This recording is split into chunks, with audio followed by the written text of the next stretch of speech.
Você já se perguntou por que as figuras que deveriam inspirar a maior luz são, muitas vezes, as que carregam a sombra mais densa e perigosa? Essa dissonância não é um acidente psicológico, mas a armadilha mais antiga da psique humana, um abismo onde a devoção e a pureza são apenas um disfarce sutil para o apetite insaciável do ego. Quando o narcisista se veste de manto sagrado, ele não busca a redenção, mas sim o controle total da sua alma, transformando a fé em uma ferramenta de manipulação que corrói sua identidade e te aprisiona em um culto de admiração forçada. Ninguém te ensina que a máscara da santidade pode ser o esconderijo perfeito para o complexo de superioridade. A maioria ignora que o que se vende como propósito divino ou missão é, na verdade, a fome narcísica por adoração e poder sobre a vontade alheia, usando textos antigos e promessas eternas para justificar o abuso e a desumanização. Fique até o final, porque nos últimos 45 segundos deste vídeo eu vou te dar o teste de Carl Jung para identificar a projeção divina. A técnica invisível que desarma esse jogo de poder e liberta a sua consciência. O próprio Dr. Jung desvendou essa alquimia perversa ao analisar o inconsciente coletivo, alertando: quando o ego se apropria do arquétipo do sábio, ou pior, do curador, ele se torna um parasita espiritual que suga a vitalidade de quem o cerca em nome de um bem maior falsificado. Se você está confuso ou preso em um relacionamento onde a fé é usada como arma para te silenciar, te culpar ou te manter em submissão, quando eu revelar o terceiro sinal da persona santa, você vai entender por que a sua alma está se sentindo exausta, sufocada e inexplicavelmente culpada por questionar o que é, na verdade, o veneno disfarçado de néctar. Hoje você vai descobrir, primeiro, como o narcisista rouba a energia emocional num ritual que ele chama de oração ou comunhão, transformando você em uma fonte de suprimento incessante. Segundo, os 7 sinais inconfundíveis de que você está sendo vítima de um lobo sagrado que se disfarça em pele de cordeiro devoto. E terceiro, a estratégia junguiana para resgatar sua autonomia espiritual e reconquistar o caminho da sua própria individuação, blindando sua psique contra o controle. Ao final deste mergulho na sombra religiosa, vou revelar o termo exato que Jung usava para descrever o destino trágico daquele que, por arrogância, tenta se igualar à divindade, um complexo que leva à mais profunda das autodestruições. A psique humana é um campo de batalha simbólico, e o narcisista que se declara porta-voz do divino é o mais antigo dos impostores, o mestre da inflação do ego. Carl Jung nos ensinou que a persona, essa máscara social que vestimos para interagir com o mundo, é necessária, mas que o perigo mora no momento em que passamos a acreditar que somos a própria máscara. No caso do narcisista espiritual, essa persona não é apenas uma máscara, é uma armadura forjada com a matéria-prima mais pura e inquestionável que existe, a fé e a religiosidade. Ele não apenas se projeta como bom, ele se projeta como escolhido, ungido, superiormente iluminado, dotado de uma conexão direta e ininterrupta com o transcendente, o que o coloca convenientemente acima das regras éticas e morais que regem os meros mortais. Esse não é um processo consciente de falsidade, pelo menos não no sentido trivial. É uma manifestação de um complexo de superioridade tão abissal que ele literalmente se identifica com a luz que projeta, ignorando e reprimindo a sombra com uma violência psíquica aterrorizante. O narcisista espiritual vive naquilo que Jung chamou de inflação psíquica. Ele está tão inchado pela identificação com o arquétipo do sábio, do profeta ou do Messias, que perde completamente a capacidade de autocrítica e de humildade. Para ele, a voz interior que o guia não é a sua própria, é a voz de Deus. o que torna qualquer contestação, vinda de você ou de qualquer um, não apenas uma afronta pessoal, mas uma heresia contra o divino.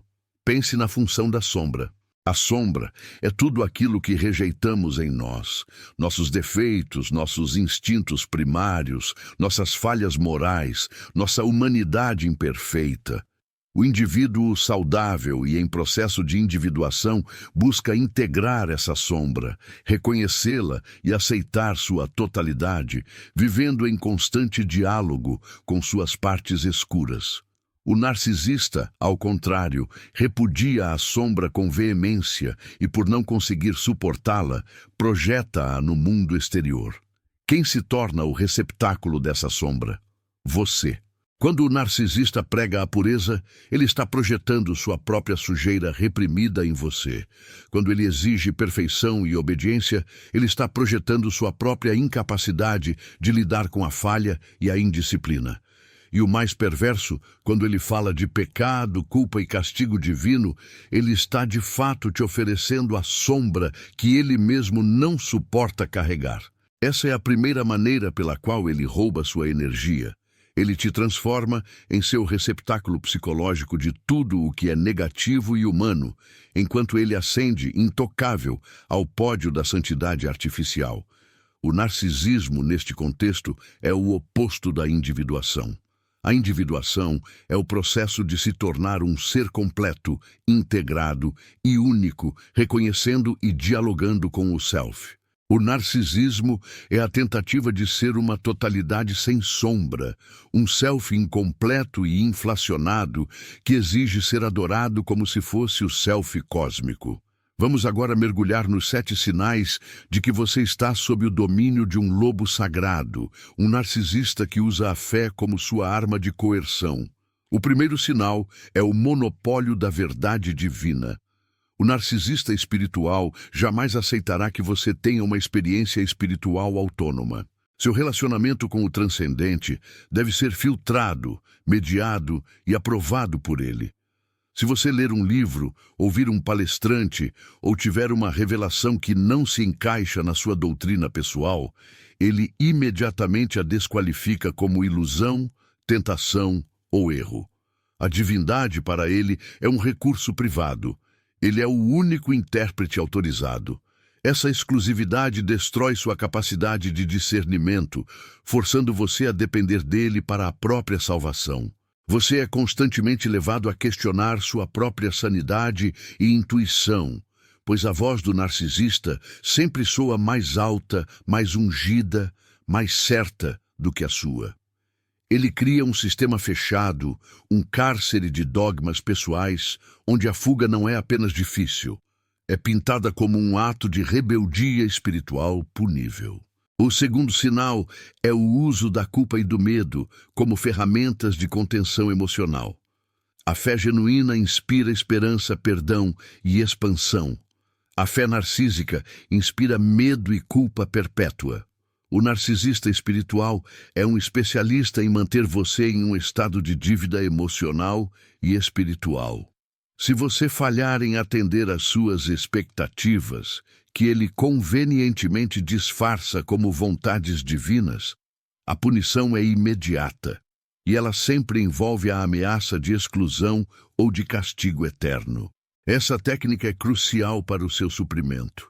A culpa te mantém pequeno, submisso e desesperado por sua aprovação, o que ele interpreta como adoração.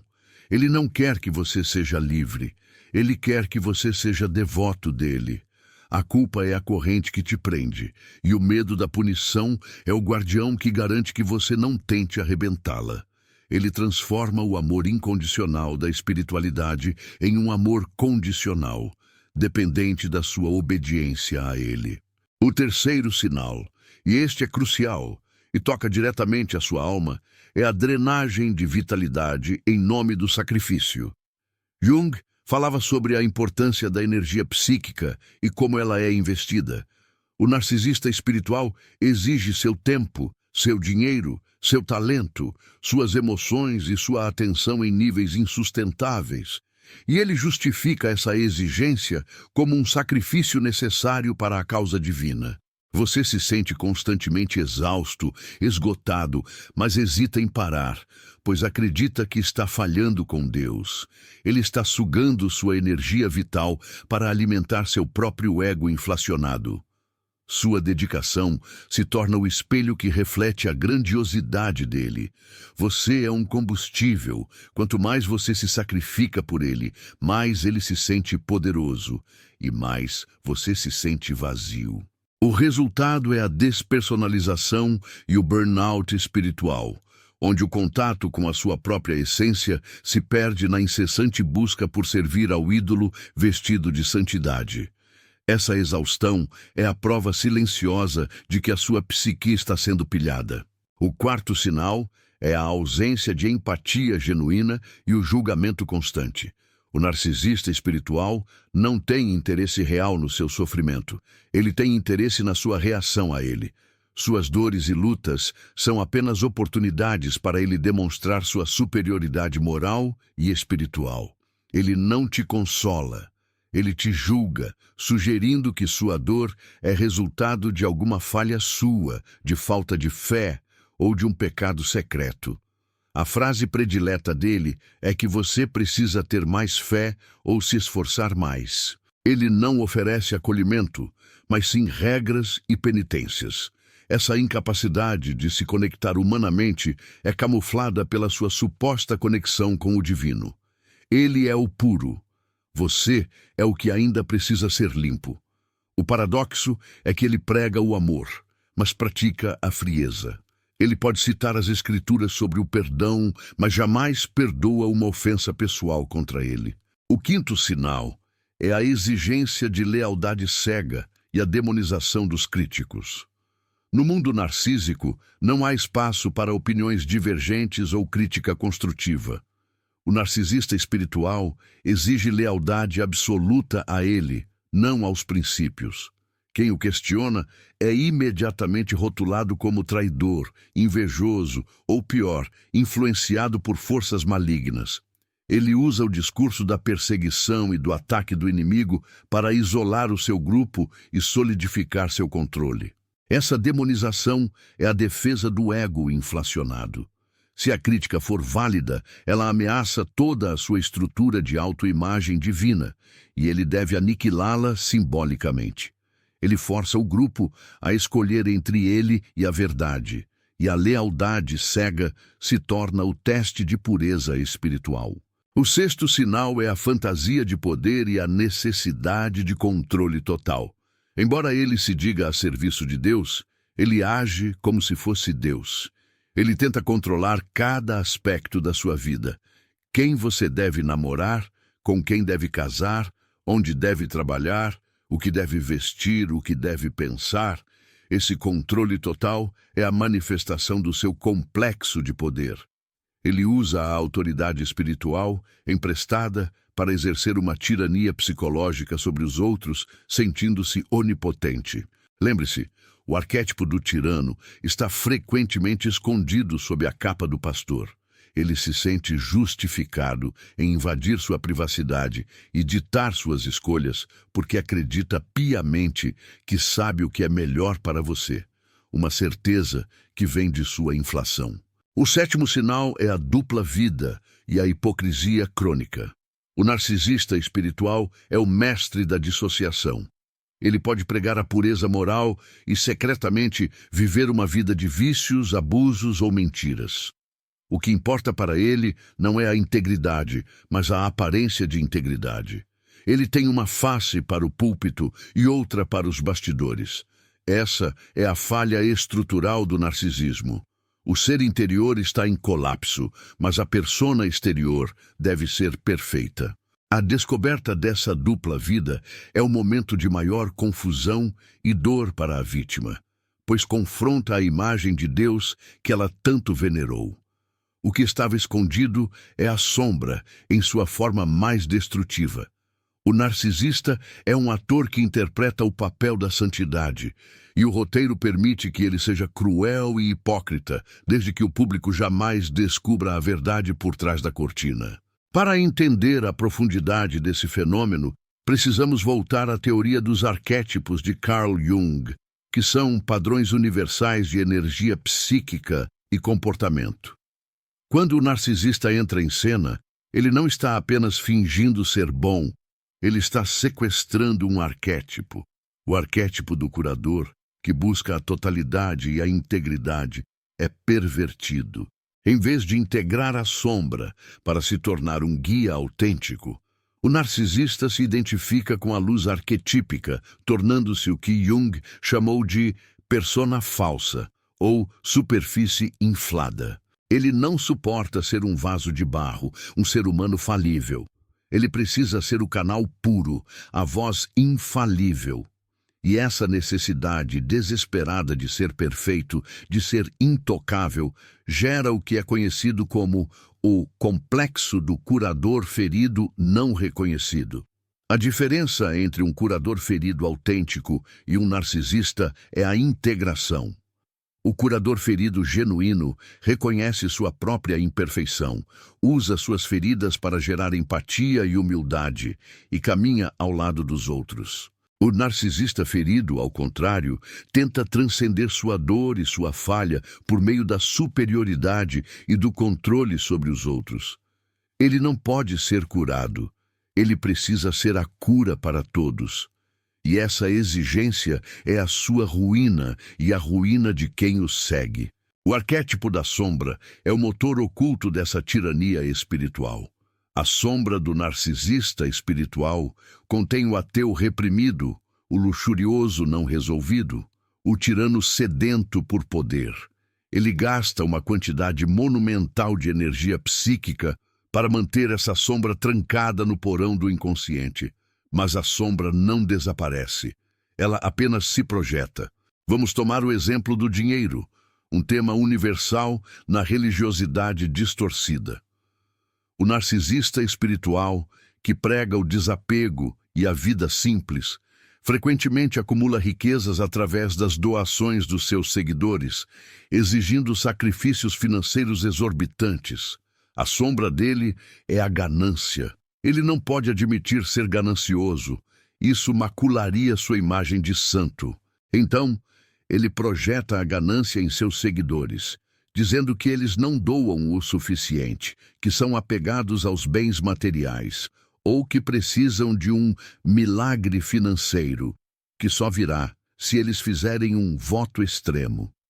Ele consegue se manter limpo, pois está arrecadando para a obra de Deus, e a culpa pela falta de fé ou pela miséria financeira recai sobre quem questiona a exigência.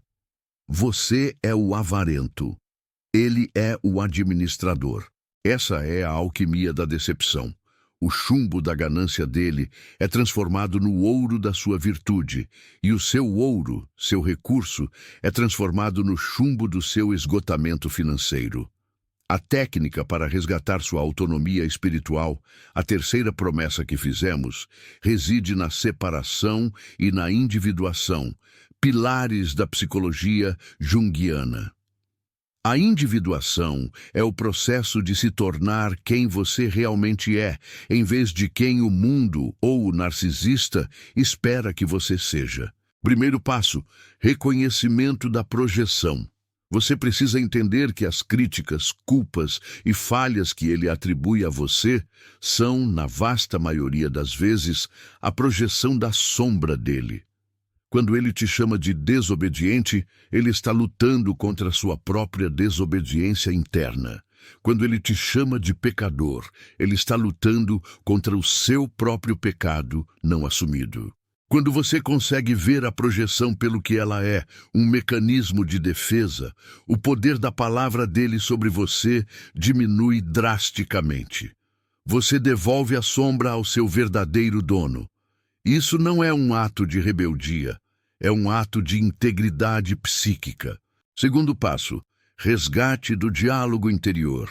O narcisista espiritual silencia o seu self, a voz interior de sabedoria e verdade. Você deve reconstruir a ponte com o seu inconsciente. Jung encorajava o trabalho com a imaginação ativa, sonhos e símbolos. O que sua alma está tentando te dizer? O que as suas intuições, que foram classificadas como tentações, estão revelando? É crucial parar de terceirizar sua experiência espiritual. O divino não precisa de intermediário para falar com você. O caminho de volta é para dentro, aceitando que sua própria experiência subjetiva, sua própria verdade, é mais válida do que qualquer dogma imposto de fora. Você é o templo e o sacerdote está dentro. Terceiro passo: luto pela imagem perdida. É doloroso reconhecer que a figura que você via como um farol de luz é, na verdade, um poço de escuridão. Você precisa passar pelo luto, pela perda daquela ilusão. Muitas pessoas ficam presas ao narcisista não pela pessoa real, mas pela imagem que construíram dela. A imagem do Salvador, do Pai espiritual, da figura perfeita que prometia segurança eterna. Essa imagem era um arquétipo, mas ele estava vazio por dentro. O luto é a passagem necessária para aceitar a realidade fria e finalmente cortar o laço psíquico. Você não está abandonando a fé, você está abandonando a idolatria. A psique humana é fascinada pelo poder e pela imagem do herói ou do sábio. Esse fascínio é, em si, arquetípico. Buscamos a totalidade e frequentemente projetamos essa totalidade não realizada em figuras externas. É aqui que reside a vulnerabilidade das vítimas de narcisistas espirituais. Elas estão buscando seu próprio self, mas procuram fora, no líder. Quando o líder é um narcisista, ele se apropria dessa busca. Em vez de guiar o indivíduo para dentro, ele o guia para si mesmo. A salvação não está em Deus. A salvação está na obediência a Ele, o intermediário. Essa dinâmica tem raízes profundas no complexo paterno ou materno não resolvido. Se na infância a figura de autoridade, pai ou mãe, era inatingível, crítica ou abusiva, o indivíduo adulto pode projetar essa necessidade de aprovação e submissão na figura do líder espiritual. O narcisista se torna o pai bom que nunca existiu, ou de forma mais perversa, a extensão do pai mau, que continua a exigir obediência incondicional para evitar o castigo. O ciclo de abuso emocional e espiritual é perpetuado porque a vítima está inconscientemente buscando resolver traumas de infância através da submissão ao novo tirano. Jung chamaria esse fenômeno de identificação com o complexo. A vítima se identifica com o complexo do narcisista, adotando seus medos, suas regras e sua visão de mundo, perdendo sua autonomia em favor de uma falsa sensação de segurança. Para se libertar, é necessário confrontar o complexo infantil e perceber que o poder não está fora, mas sim na capacidade de se tornar seu próprio self, o seu próprio sábio. O caminho da individuação é um caminho solitário, mas é o único caminho autêntico. Significa carregar o peso da sua própria existência, aceitar sua sombra e seu destino, sem precisar de um guru que prometa a remoção mágica de todas as dificuldades. O narcisista vem de facilidade e certezas. O caminho junguiano vem de desafio e significado. A sombra do sacerdote. Todo arquétipo tem sua sombra. O arquétipo do sábio ou do guia espiritual, quando não integrado, torna-se a sombra do sacerdote. Essa sombra é a hipocrisia, a manipulação, a busca pelo poder temporal e o controle sobre as almas. O narcisista não apenas tem essa sombra, ele é dominado por ela. Ele não vê as pessoas como almas em busca de crescimento, mas como números, seguidores, fontes de suprimento para sua vaidade. A beleza da mensagem divina é usada para mascarar a feiura da intenção humana. Vamos examinar o ritual de roubo de energia que mencionei na introdução. Como o narcisista rouba a sua vitalidade, transformando sua devoção em esgotamento.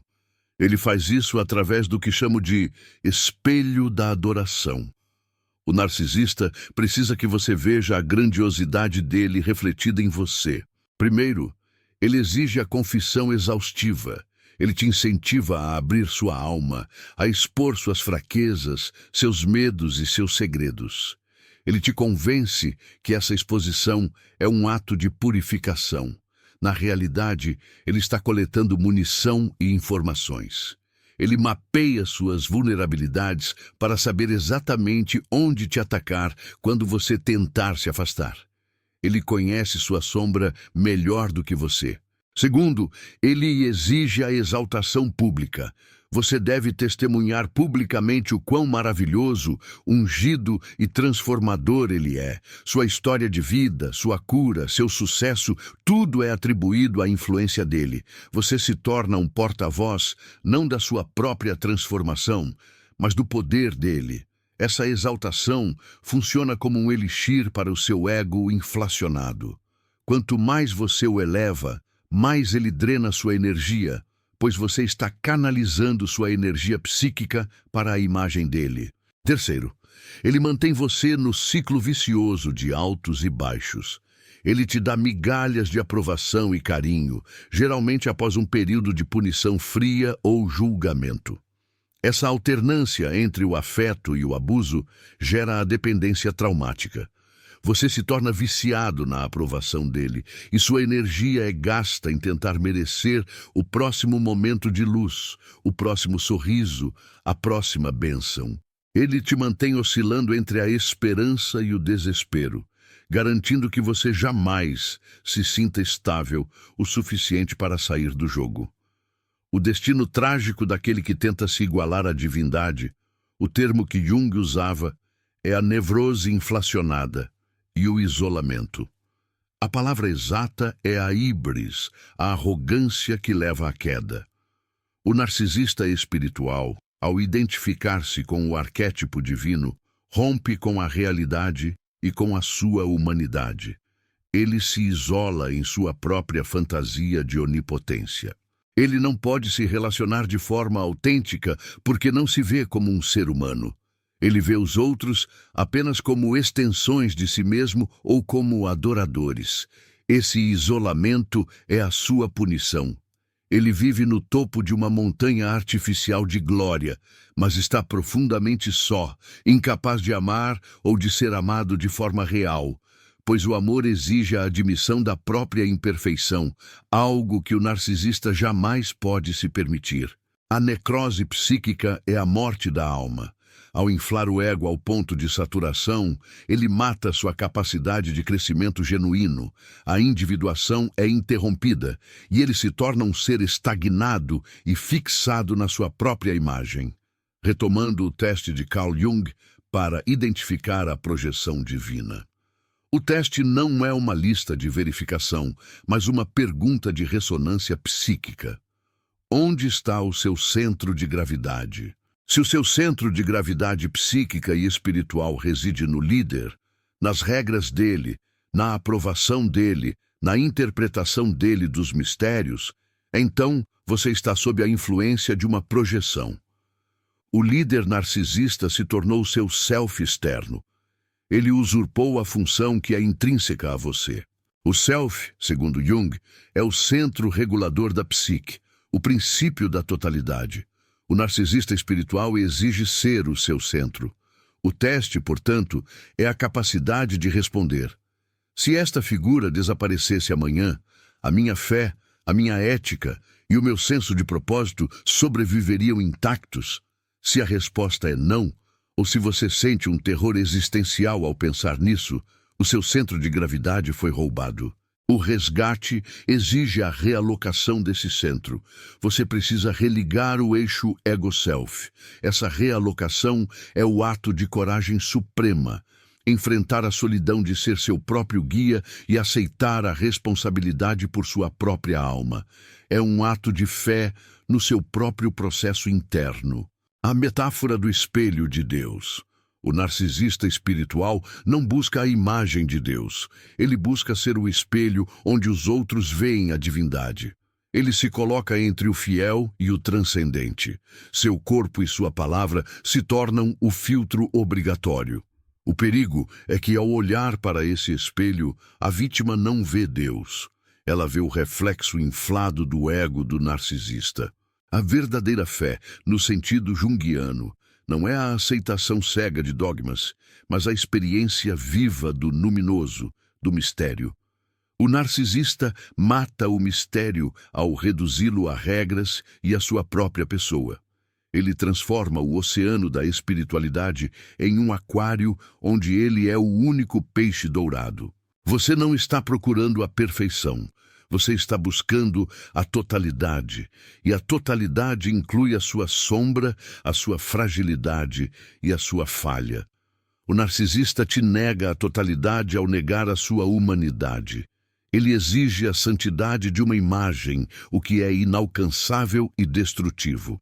Para quem está preso no laço, o primeiro passo prático é estabelecer limites invisíveis e inegociáveis. O narcisista odeia limites porque eles questionam sua onipotência. Não compartilhe mais suas vulnerabilidades com ele. Comece a dizer não a pequenas exigências. Cada não é um ato de individuação, um tijolo na reconstrução da sua autonomia. Ele vai reagir com punição, culpa ou silêncio. Esteja pronto para isso. A reação dele é a confirmação do seu acerto. O segundo passo prático é encontrar o seu próprio símbolo. Jung nos ensinou que os símbolos são a linguagem do inconsciente, mediadores entre o consciente e o inconsciente. O que ressoa com a sua alma pode ser uma imagem, um mantra, um pedaço da natureza. Este símbolo se torna sua âncora, um ponto de contato com o transcendente que é só seu, fora da influência e do controle do narcisista. O terceiro passo prático é buscar o apoio de quem entende a dinâmica do abuso psicológico, não apenas espiritual. Você precisa de testemunhas que confirmem a sua realidade, que validem a sua dor, em vez de minimizá-la como falta de fé. O isolamento é a arma do narcisista. A conexão real é o seu escudo. Não perca mais tempo vivendo com esse fardo. Garanta agora o seu livro digital, Guia Prático e Chocante para Desarmar o Narcisista Sem Discussão, e descubra como aplicar essas poderosas lições no seu dia a dia. Atenção! O estoque é limitado e está se esgotando rapidamente. Clique agora e comece sua jornada em direção à paz e confiança que você merece. A jornada do herói, em sua essência, é a jornada da individuação. Sair da influência do lobo sagrado é enfrentar o dragão da ilusão. O tesouro não é uma salvação externa, mas o seu próprio self reconquistado, a liberdade de ser um ser humano integral com todas as suas falhas e virtudes. Essa liberdade é o que Jung chamava de autenticidade. A figura do narcisista espiritual é um espelho invertido de nós mesmos, um aviso de como o ego, quando descontrolado, pode corromper até a mais nobre das buscas. Ele é a encarnação da não integração da sombra. Ele nos lembra que a verdadeira espiritualidade não é sobre a luz perfeita, mas sobre o trabalho constante na escuridão, no porão da nossa própria alma. O que o narcisista esconde é a sua própria fragilidade. Ele está aterrorizado com a ideia de ser visto como comum, como falho. Sua grandiosidade é uma barragem construída para conter o oceano do seu próprio vazio interior. A fachada de Deus é a última e mais desesperada tentativa de fugir da mediocridade do seu ser não integrado. E a tragédia é que, ao fugir de si mesmo, ele arrasta outras almas para o seu labirinto de auto-engano. Não busque a perfeição do santo, busque a inteireza do homem. O caminho da verdadeira espiritualidade junguiana não é a fuga do mundo, nem a submissão a um mediador inflacionado. É o mergulho corajoso na lama da própria alma, a negociação contínua com os complexos, a sombra e o self, aceitando a tensão dos opostos. Onde o narcisista busca a unidade artificial e estática, a sua própria imagem, o indivíduo busca a totalidade dinâmica e viva. Lembre-se que o arquétipo do mártir é frequentemente explorado pelo narcisista. Ele se coloca na posição de vítima, sofrendo por causa da sua dedicação. Ele se sacrifica, exige que você se sacrifique e usa esse sacrifício como prova de sua superioridade e da justeza de sua causa. Mas o sacrifício genuíno liberta, o sacrifício narcísico aprisiona e drena. O que resta quando a máscara cai? Resta a humanidade, e é na humanidade, com suas lágrimas, dúvidas e falhas, que reside a verdadeira conexão com o transcendente. Carl Jung nos ensinou que a vida é a manifestação da psique, e a psique exige ser vivida em sua totalidade. Encerramos este mergulho na alquimia da decepção. Você viu os 7 sinais do lobo sagrado, entendeu o roubo de energia e descobriu a estratégia para reconquistar o seu self. A dor que você sente não é um castigo divino, é o chamado da sua alma para se tornar autêntica, para se libertar do controle e da projeção. A lição final de Jung, ecoando através das eras, é esta: a única autoridade que você deve servir é a do seu self. E o seu self não fala com tirania, mas com sussurros de significado. Deixe a luz entrar pelas rachaduras da sua humanidade. É ali que a verdadeira divindade reside, não na imagem plástica e perfeita do narcisista, mas no mistério e na imperfeição da sua própria alma. A sua força não está na obediência, mas na ousadia de se tornar inteiro. Portanto, eu te convido agora a um ato de rebeldia espiritual e de integridade psicológica. Deixe um comentário abaixo contando qual dos 7 sinais mais ressoou com a sua experiência. Ao nomear a sombra, você começa a desarmá-la. Curta este vídeo se ele acendeu uma luz sobre a confusão que você vinha sentindo e compartilhe-o com quem você sabe que está preso na teia dessa ilusão sagrada. E, acima de tudo, se inscreva no canal para continuarmos esta jornada de individuação e confronto com a sombra, lembrando-se sempre: o caminho para o sagrado é seu e de mais ninguém. A única voz que importa no templo da sua vida é a sua própria. Viva o seu mito, torne-se a totalidade, esta é a sua libertação. A busca pela totalidade não é um passeio no jardim. É uma descida ao subterrâneo da psique, uma jornada de confrontação com o minotauro dos nossos complexos mais arraigados. E o complexo mais insidioso que o narcisista explora é o complexo do órfão, a ferida primária do desamparo e da necessidade de pertencimento. O narcisista espiritual se posiciona como o pai, a mãe, o pastor, o guardião que preenche esse vazio. Ele promete o lar eterno, o acolhimento incondicional, desde que você pague o preço da sua alma e da sua autonomia. Ele capitaliza o medo da rejeição cósmica, vendendo uma filiação divina que é, na verdade, uma afiliação a ele. Pense na metáfora da caverna platônica que Jung tanto admirava. O narcisista é o mestre da caverna que manipula as sombras projetadas na parede. Ele garante que a realidade lá fora, a realidade da individuação e da responsabilidade pessoal, é perigosa, caótica e cheia de tentações. A segurança, o calor, a verdade incontestável, tudo está dentro dos limites que ele define. Para a alma sedenta de segurança, a caverna é irresistível, mesmo que o alimento seja apenas o veneno lento da submissão.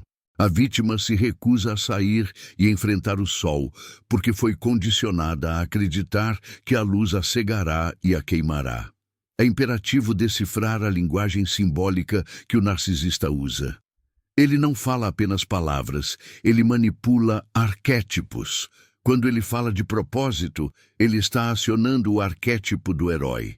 Todos nós carregamos a necessidade de ter uma vida com significado, de sermos importantes, de participar de algo épico.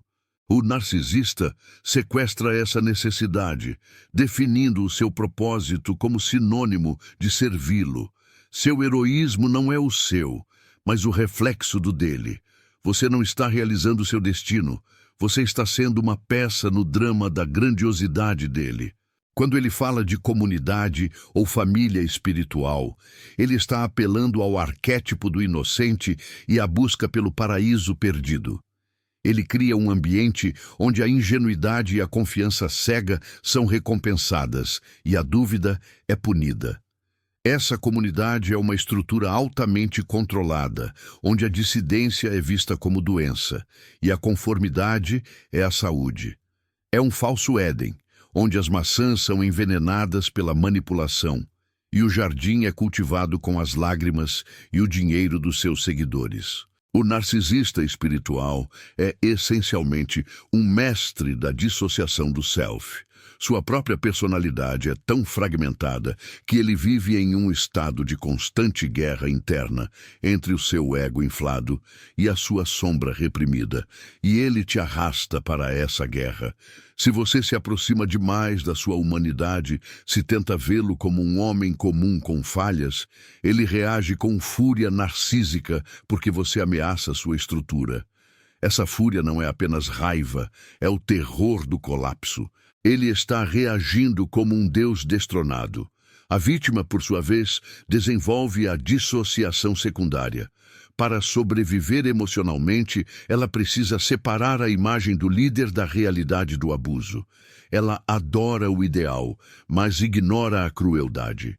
Ela racionaliza a dor, dizendo a si mesma que o sofrimento é um teste de fé, uma purificação necessária. Essa ginástica mental é o que Jung chamaria de sacrifício da razão ao complexo. O preço desse sacrifício é a perda do senso de realidade. Você se torna um zumbi espiritual, vivendo em um estado de negação perpétua para manter a coerência da figura de autoridade.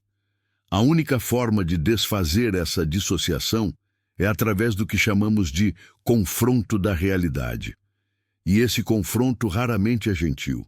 Ele geralmente vem através de uma crise, um momento de colapso, onde a dor de manter a ilusão se torna maior do que o medo de enfrentar a verdade.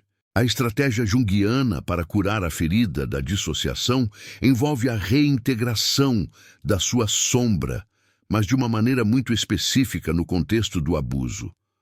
Você foi levado a acreditar que sua sombra é perigosa e deve ser controlada pelo líder.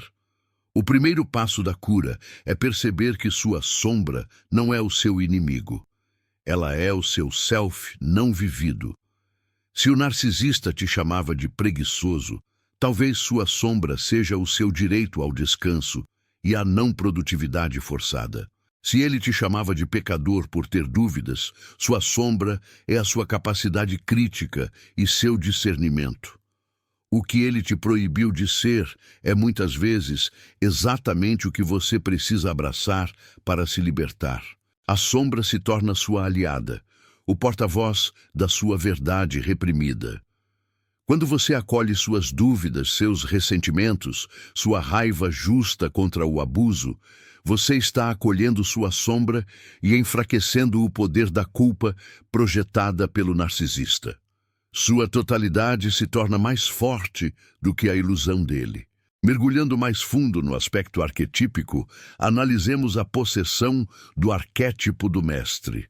O mestre, em sua forma luminosa, é aquele que ensina o caminho para que o discípulo não precise mais dele. O mestre narcisista faz o oposto. Ele ensina a dependência como a virtude mais alta. Ele transforma o processo de aprendizado em um culto de personalidade.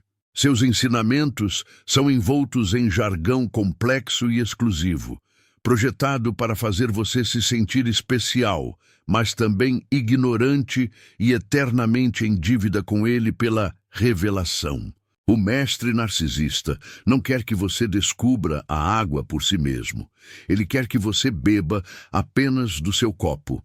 E ele garante que a fonte que ele usa seja inacessível ou incompreensível sem a sua interpretação. Isso se conecta com o monopólio da verdade divina, que discutimos antes. Ele está roubando sua capacidade inata de autodescoberta. Jung, ao falar sobre a religiosidade e a psique, sempre alertou contra a identificação excessiva com qualquer imagem religiosa ou espiritual. Ele via a religião como uma manifestação da experiência humana com o luminoso, mas alertava que o dogma e a instituição, quando rígidos, podem se tornar armadilhas que estrangulam o indivíduo em seu caminho para o self. O narcisista aproveita essa rigidez, transformando a fé em uma estrutura de controle totalitária e pessoal. A manipulação do tempo é outro aspecto sutil do controle narcísico espiritual. Ele promete uma recompensa futura grandiosa, a salvação, a iluminação, o sucesso, a cura, em troca da sua submissão e sofrimento no presente. Essa promessa o mantém no ciclo de esperança e decepção. Você está sempre à beira do milagre, sempre quase lá, mas o requisito final é sempre algo mais. Mais do seu dinheiro, mais da sua lealdade, mais do seu sofrimento. Esse ciclo cria o que a psicologia chama de investimento irrecuperável. Você investiu tanto tempo, emoção, recursos e identidade nessa relação que o custo de sair parece maior do que o custo de ficar. A mente racionaliza. Eu não posso ter sacrificado tanto à toa. Deve ser real. O narcisista conta com essa inércia psicológica para mantê-lo cativo. Para quebrar esse ciclo, você precisa reconhecer que o tempo investido não foi perdido se ele te ensinou a identificar o engano. O valor não está na promessa futura, mas na percepção presente. A liberdade começa quando você aceita que a perda do investimento passado é o preço da sua autonomia futura. Vamos falar da projeção e da ideia de pecado. O narcisista espiritual tem uma obsessão pela pureza e pelo pecado, mas de forma invertida. Ele não está preocupado em ser puro, ele está preocupado em ser visto como puro. O pecado para ele não é um erro moral, é qualquer ato que desafie a sua autoridade. Se você for gentil com alguém que ele criticou, isso é um pecado. Se você duvidar de sua interpretação, isso é uma ofensa grave. Ele redefine a moralidade para que ela sirva exclusivamente aos seus interesses de poder e controle. Ao projetar o pecado em você, ele consegue 3 coisas. Primeiro, ele se eleva moralmente. Segundo, ele garante que você fique ocupado com a sua própria imperfeição, desviando a atenção da imperfeição dele. Terceiro, ele usa o sentimento de culpa resultante para forçar a reparação, geralmente através de um ato de serviço ou submissão a ele. É um mecanismo de limpeza de imagem pessoal via transferência psíquica. Você é o lixão emocional dele. O caminho para a cura exige a redefinição do que é pecado e virtude. A virtude, no sentido junguiano, é a autenticidade, a coragem de ser quem você é, a integração da sua sombra. O pecado é a negação do seu self, a submissão cega que leva à fragmentação da alma. O verdadeiro ato de fé, neste contexto, é desobedecer à voz do narcisista e obedecer à voz do seu próprio self. O complexo do poder é central na figura do narcisista espiritual. O poder não é sobre influência, é sobre a sensação de ser vivo através do controle sobre a vida alheia. Jung falava que o poder corrompe a psique porque ele leva à inflação. O narcisista se torna um ditador em miniatura e o seu reino é a mente e a vida dos seus seguidores. Ele vê a fraqueza como uma oportunidade e a vulnerabilidade como uma ferramenta. Para se defender desse poder, você precisa restaurar sua fronteira psíquica. A fronteira é o espaço entre você e o mundo, o limite onde o seu eu começa e o outro termina. O narcisista espiritual constantemente atravessa essa fronteira, invadindo sua privacidade, seus pensamentos, suas emoções. Você precisa reconstruir essa muralha invisível, declarando internamente: eu sou soberano sobre minha mente e minha alma. Isso pode exigir distância física, mas acima de tudo, exige distância emocional e psicológica. O narcisista espiritual não tem a capacidade de amar no sentido de ágape ou eros. Ele só conhece a filia condicional, a amizade superficial que exige reciprocidade constante de admiração. Quando ele usa a palavra amor, ele está se referindo à sua adoração incondicional por ele. O amor genuíno, o amor que busca a liberdade e o crescimento do outro, é a antítese do narcisismo. Ele não pode tolerar a liberdade do outro, porque a liberdade significa a possibilidade de rejeição. E a rejeição é o colapso de sua persona divina. A espiritualidade autêntica, à luz de Jung, é a busca pelo significado da vida, a conexão com a totalidade e a aceitação do mistério. O narcisista tenta simplificar o mistério ao reduzi-lo a regras e dogmas claros, dando respostas fáceis a perguntas complexas, justamente para eliminar a necessidade de você pensar, sentir e buscar por si mesmo. Ele oferece um mapa falso que te leva de volta ao ponto de partida, a dependência dele. A saída desse labirinto exige a coragem de abraçar a incerteza. A incerteza é o terreno fértil da individuação. O narcisista odeia a incerteza. Ele exige a certeza dogmática. Mas a vida, o inconsciente, o divino, tudo é incerteza e paradoxo. É no paradoxo que a psique cresce. Aceitar a dúvida como uma virtude e a busca como um caminho é o primeiro passo para anular o poder das certezas falsas. O resgate da sua voz interior é um processo de reengenharia psíquica. O narcisista usou a repetição de suas próprias palavras, a lavagem cerebral sutil, para substituir a sua voz interior pela dele. Você precisa silenciar a voz dele em sua cabeça. Isso se faz através da meditação ativa, do diário, da arte. Qualquer método que permita que o seu inconsciente se expresse sem a censura do ego condicionado é terapêutico. A verdade, quando vem de dentro, tem um poder de cura imediato. A figura do narcisista é o arquétipo do parasita espiritual. Ele não gera luz, ele reflete a luz que ele rouba. Ele não cria vida, ele suga a vitalidade. Ele se alimenta da sua energia emocional e da sua necessidade de significado. O ato de se afastar dele é, portanto, um ato de higiene psíquica e de autopreservação da alma. O processo de desvinculação não é apenas físico, é um rompimento de laços energéticos. O narcisista tenta manter a conexão através do que chamamos de ganchos emocionais, culpa, medo, dever e a promessa de amor ou recompensa. Cada vez que você internaliza uma dessas emoções, você reforça o gancho. Você precisa identificar o gancho e cortá-lo conscientemente. Quando o sentimento de culpa vier, reconheça-o como o resíduo da manipulação e devolva-o simbolicamente ao remetente. O trabalho com a sombra, neste ponto, torna-se a sua maior arma. A sombra do narcisista é o seu fracasso, a sua maldade, a sua vaidade. A sua sombra é a sua capacidade de dizer não, de ser egoísta no sentido saudável de priorizar o seu self, de ser imperfeito.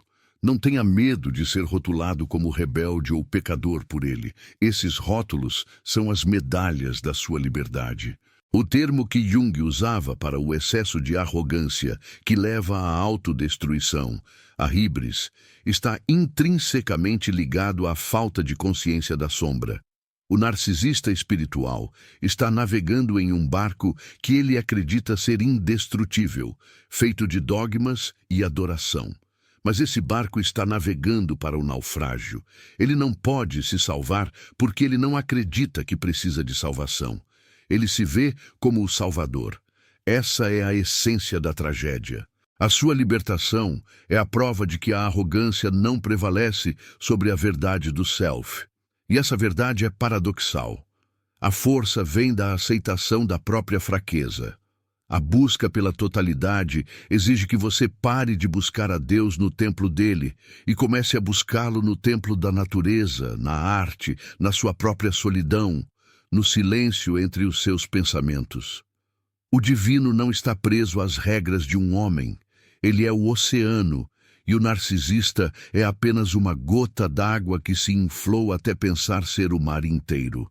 Ao final desta jornada, você terá entendido que o que estava escondido não era a verdade sobre Deus, mas a verdade sobre o homem que se atreveu a usar o nome de Deus para se servir. E a revelação mais profunda é que a sua própria essência, o seu self, sempre soube a verdade. A tarefa é apenas ter a coragem de ouvi-la e de agir de acordo com ela, reconquistando o seu caminho de individuação, que é único, sagrado e exclusivamente seu. Relembre a jornada dos 7 sinais, mas agora com a lente da reconstrução. Onde havia o monopólio da verdade divina, agora haverá o diálogo com o self e a verdade pessoal. Onde havia o uso da culpa, haverá a aceitação da imperfeição humana e o perdão genuíno de si mesmo. Onde havia a drenagem de vitalidade, haverá o resgate da energia psíquica e a priorização da autopreservação. Onde havia a ausência de empatia, haverá a busca por comunidades autênticas e o cultivo da empatia consigo mesmo. Onde havia a exigência de lealdade cega, haverá a afirmação da autonomia e do discernimento crítico. Onde havia a fantasia de poder, haverá a restauração da soberania pessoal. E onde havia a hipocrisia crônica, haverá a busca inabalável pela integridade e a coerência entre o ser e o agir. Essa não é apenas uma saída, é um renascimento. É o retorno do exílio da sua própria alma. A dor do confronto é a dor do parto do seu novo self. Permita-se sentir, mas saiba que cada passo para longe do narcisista é um passo para mais perto da sua plenitude. A luz está em você, não nele. Ele apenas tem medo de sua própria sombra. Você, agora, tem a ferramenta para acolher a sua, e assim, brilhar com uma luz que jamais poderá ser roubada. O arquétipo da deusa, da energia feminina criativa e nutridora, é frequentemente oprimido no ambiente narcísico espiritual. Há uma ênfase excessiva no logos, na regra, na estrutura, na lei, e uma repressão do eros, da conexão, da emoção, da intuição. Para as mulheres e para a energia feminina em todos, o resgate do poder implica a reconexão com essa fonte interna de sabedoria intuitiva, rejeitando a estrutura patriarcal e controladora imposta pelo narcisista. A cura da ferida da manipulação exige um retorno à fonte de vida que reside no corpo, nas emoções e na intuição. O narcisista espiritual tenta te tornar um ser desencarnado, apenas um espírito a serviço, mas a individuação exige a totalidade do corpo e da alma. É no retorno ao sentimento, ao sentir a sua própria verdade no seu ventre, que você encontra a força para rejeitar as mentiras que foram implantadas na sua mente. A verdadeira fé não tem medo da vida. Ela abraça a lama, a sombra, o caos e a beleza. A fé narcísica só existe no palco, na encenação da perfeição. Quando a cortina se fecha, só resta o homem pequeno e aterrorizado. Sua tarefa agora é ser o arqueólogo da sua própria alma. Desenterre as verdades que foram enterradas sob a culpa. Limpe a poeira das suas intuições silenciadas. Reconstrua o templo interno tijolo por tijolo, não com as regras dele, mas com a matéria-prima inquestionável da sua própria experiência. A sua vida é a sua oração mais poderosa. O seu self é o seu guia mais seguro. O resto é apenas ruído. O destino trágico daquele que tenta se igualar à divindade é a dissolução da personalidade e o isolamento na sua própria ilusão de grandiosidade. Uma figura patética que, apesar de todo o poder ostentado, morre de fome emocional e de abandono de si mesmo. Não siga esse caminho. Escolha a descida humilde à realidade, a aceitação da imperfeição e a glória da sua própria totalidade. Este é o caminho da maturidade psicológica e da verdadeira libertação espiritual. A verdadeira revolução é interna. É a coragem de ser comum, mas integral. É a aceitação de que você é apenas humano, mas plenamente vivo. E é essa plenitude que o narcisista jamais poderá alcançar, pois ele a negou em sua busca frenética pela perfeição vazia. O ciclo de abuso espiritual só é quebrado quando a vítima para de projetar a imagem do self no líder e começa a encontrar o self dentro de si. A busca pelo pai perfeito ou pelo salvador externo precisa cessar. A salvação não é um evento, é um processo. E esse processo é a individuação. O último suspiro de controle do narcisista será a tentativa de te fazer sentir culpado pela sua própria felicidade e sucesso. Ele tentará convencer você de que a sua liberdade é um abandono da causa, uma traição. Não caia nessa armadilha final. Sua felicidade é a prova viva de que o seu caminho é o certo. A saúde psíquica é a sua maior vingança. Não busque a destruição do narcisista. Busque a construção de si mesmo. Ele é um drama que não precisa mais do seu público. Seu papel é sair do teatro e viver o seu próprio drama autêntico. A psique, quando liberada, floresce. E o florescimento é a sua resposta mais eloquente à tirania da sombra. Mantenha a guarda, mas viva sem medo. Sua luz é inata.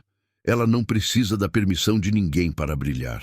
É tempo de abraçar a sua sombra e de dançar com os seus demônios internos. É no diálogo com o que há de mais escuro em você que a luz mais pura pode emergir. Essa é a verdadeira redenção, a redenção que vem da totalidade, não da negação. Lembre-se da importância da linguagem na psique. O narcisista tentou rebatizar o abuso como amor, a submissão como fé e a crítica como orientação. Seu trabalho é rebatizar a sua experiência. O abuso é abuso, a submissão é aprisionamento e a crítica é controle. Chamar as coisas pelo seu nome é o primeiro passo para a desilusão. O retorno ao seu próprio centro é o fim da dependência. O centro é a sua bússola moral, a sua fonte de energia, o seu santuário inexpugnável. E ele sempre esteve lá, esperando que você voltasse para casa. Este é o ponto de não retorno. Você viu o que estava escondido. Agora a responsabilidade é sua. Não há mais como voltar para a ignorância. Escolha a vida plena, caótica e livre da totalidade, em vez da morte lenta da submissão. Que a sua jornada seja abençoada com a coragem de ser você.